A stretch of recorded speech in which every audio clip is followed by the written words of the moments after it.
উত্তরের পর থেকে নিয়ে আমাদের দেশে চেপে বসেছিল এই জুলাই অভ্যুত্থান ছিল ভারতীয় এই আগ্রাসনের বিরুদ্ধে একটি বিস্ফোরণ।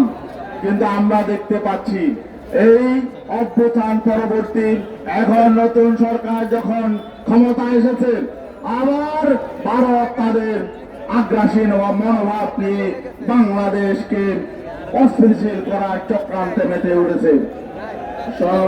আমরা স্পষ্ট জানিয়ে দিতে চাই, আজকে ভারতের যে নতুন যে হাই কমিশনার দায়িত্ব নিয়েছেন বাংলাদেশে, তিনি বাংলাদেশে পাড়া দিয়ে বলেছেন, পা রেখে বলেছেন, তিনি বলেছেন বাংলাদেশ ভারতের আকাশ বাতাস এবং বেদনা এক, বাংলাদেশের বেদনা ভারতের বেদনা এক হতে পারে না। তিনি তার কথায় যে ইঙ্গিত দিয়েছেন, এতে তিনি বাংলাদেশ এবং ভারতকে একাকার করে ফেলেছেন। আমরা তার এই বক্তব্যে ব্যাখ্যা চেয়েছিলাম, কিন্তু এখনো পর্যন্ত তিনি সেই ব্যাখ্যা দেয় নাই। আমরা মনে করছি যে এই বাংলাদেশকে ভারতের করজরাজ্য বানানোর জন্য তাদের যে দীর্ঘদিনের প্রয়াস, এটা এখনো থামে নাই। জুলাই অভ্যুত্থান থেকে ভারত কোনো শিক্ষা নেয় নাই। জুলাই মানুষের মধ্যে যে আকাঙ্ক্ষা তৈরি হয়েছিল বাংলাদেশকে পুনর্নির্মাণের এবং বাংলাদেশে একটি সংস্কার কার্যক্রম পরিচালিত হবে, রাজনীতিতে গুণগত পরিবর্তন আসবে, সুশাসন প্রতিষ্ঠা হবে, ন্যায় বিচার প্রতিষ্ঠা হবে, বেকারত্ব দূর হবে এবং সুদ ঘুষ দুর্নীতি দূর হবে, চাঁদাবাজি দূর হবে, এমন আকাঙ্ক্ষা নিয়ে জুলাই অভ্যুত্থান হয়েছিল। কিন্তু আমরা দেখতে পেলাম নির্বাচনের মধ্য দিয়ে একটি সরকার গঠিত হয়েছে, কিন্তু দেশের মৌলিক কোনো পরিবর্তন হয় নাই। ঘুষ দুর্নীতি কোনো পরিবর্তন হয় নাই, চাঁদাবাজি বরং আগের চেয়ে বেড়েছে। এটা আমরা মনে করি জুলাই আকাঙ্ক্ষার বিপরীতে এই অবস্থান আমরা মেনে নিতে পারি না। সংগ্রামী ভাইরাম, জুলাইয়ের এই আকাঙ্ক্ষা বাস্তবায়নের জন্য সকল রাজনৈতিক দল মিলে একটি সনদ করেছিল, একটি রাষ্ট্র সংস্কারের জন্য। এই সনদ জনগণ বিপুলভাবে ভোটে নির্বাচিত করেছে।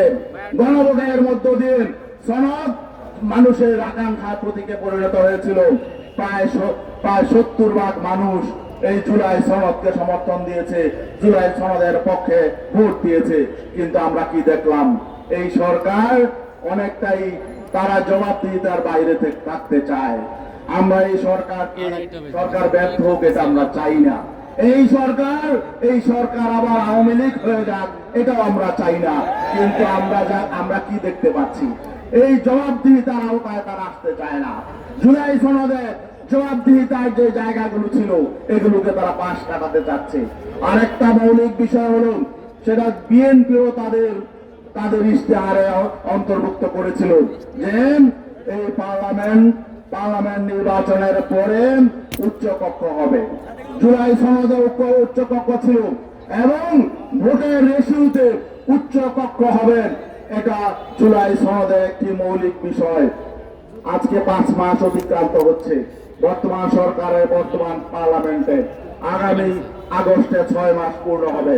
জুলাই সনদ স্পষ্ট আছে, 6 মাসের মধ্যে পিয়ারের ভিত্তিতে উচ্চ কক্ষ হতে হবে। কিন্তু আমরা দেখছি এই সরকার সেদিকে যাচ্ছে না।